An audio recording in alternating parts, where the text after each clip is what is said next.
इस वीडियो में समाकलन विधि से गति के तृतीय समीकरण की स्थापना करते हैं।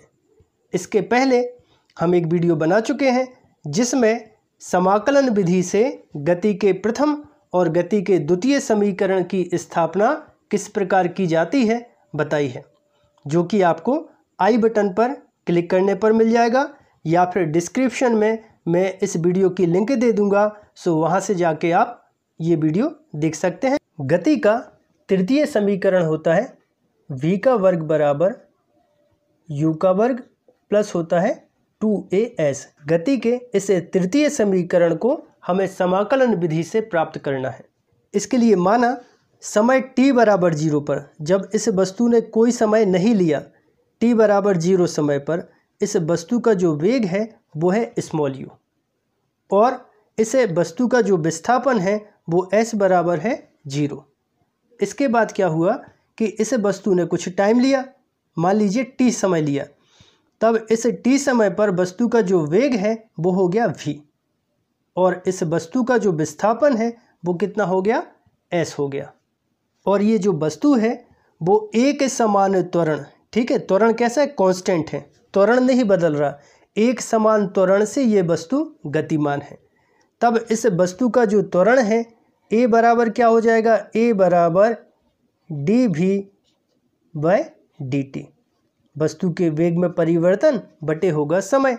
यहाँ पर d ये बता रहा है कि वस्तु के वेग में परिवर्तन हो रहा है, इसी तरह बटे में भी d लगा है, तो इसका मतलब ये है कि समय में परिवर्तन हो रहा है।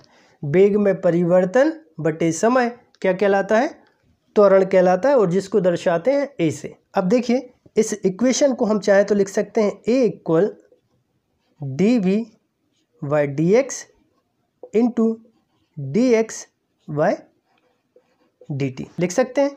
देखिए dx से dx कैंसिल हो जाएगा तो कितना बचेगा, dv/dt। अब देखिए वेग बराबर क्या होता है, वेग बराबर होता है विस्थापन और बटे होता है समय। dx मतलब विस्थापन और dt मतलब हो जाएगा समय। विस्थापन बटे समय बराबर होता है वेग।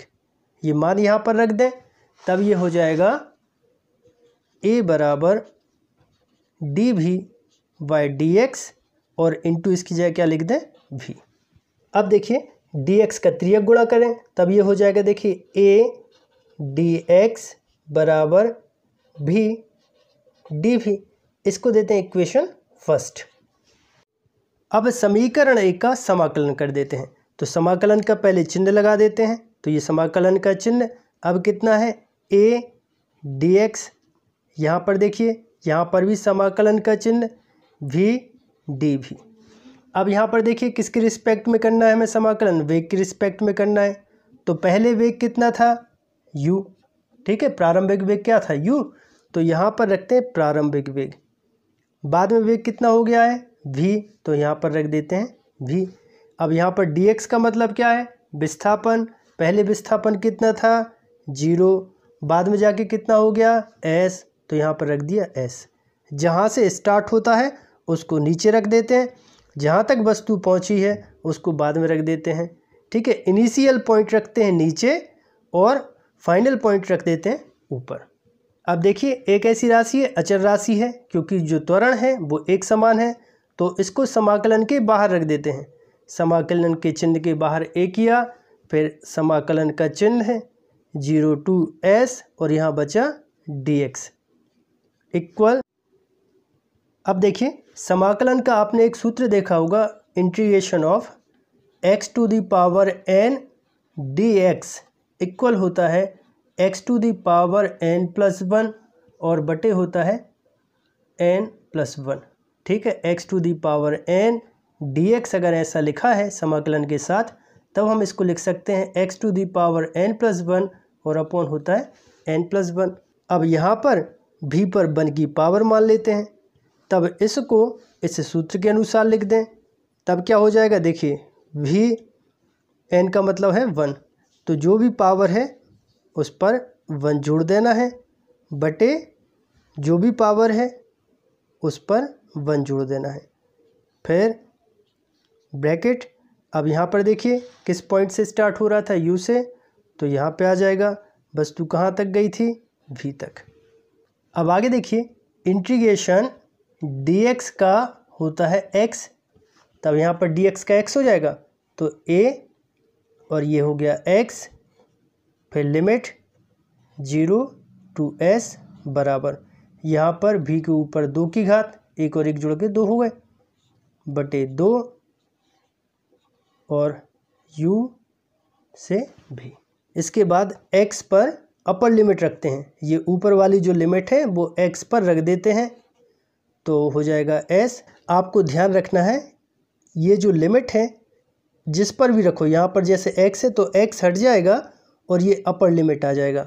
अब इन दोनों लिमिट के बीच में लगता है माइनस, तो माइनस लगा दिया। फिर लोअर लिमिट देखिए कितनी है, 0 है, तो x पर क्या रखेंगे, 0 बराबर। इसी प्रकार यहाँ पर लिमिट रखिएगा, तो सबसे पहले क्या है, भी आई है, तो v स्क्वायर अपॉन कितना हो जाएगा 2, 2 लिमिट के बीच में माइनस, फिर v पर अब क्या रखना है, u, तो u स्क्वायर और अपॉन हो जाएगा 2। यहाँ पर देखिए कितना बचेगा, a और यहाँ बचा s बराबर, यहाँ से 2 कॉमन ले लीजिए, तो ये हो जाएगा 1/2, ब्रैकेट में बचेगा v square minus u square, 2 का त्रियक गुणा कर दीजिए, तो ये हो जाएगा 2as बराबर v square minus u square. ठीक है ना, 2 का गुणा किया यहाँ पर, तो 2as और बराबर बचेगा v square minus u square, u square का पक्षांतर कर दीजिए, तब ये हो जाएगा v का वर्ग बराबर, u इस साइड आके प्लस का हो गया, u स्क्वायर प्लस हो जाएगा 2as। तो ये गति का तृतीय समीकरण है जो कि हमने समाकलन विधि से प्राप्त किया है।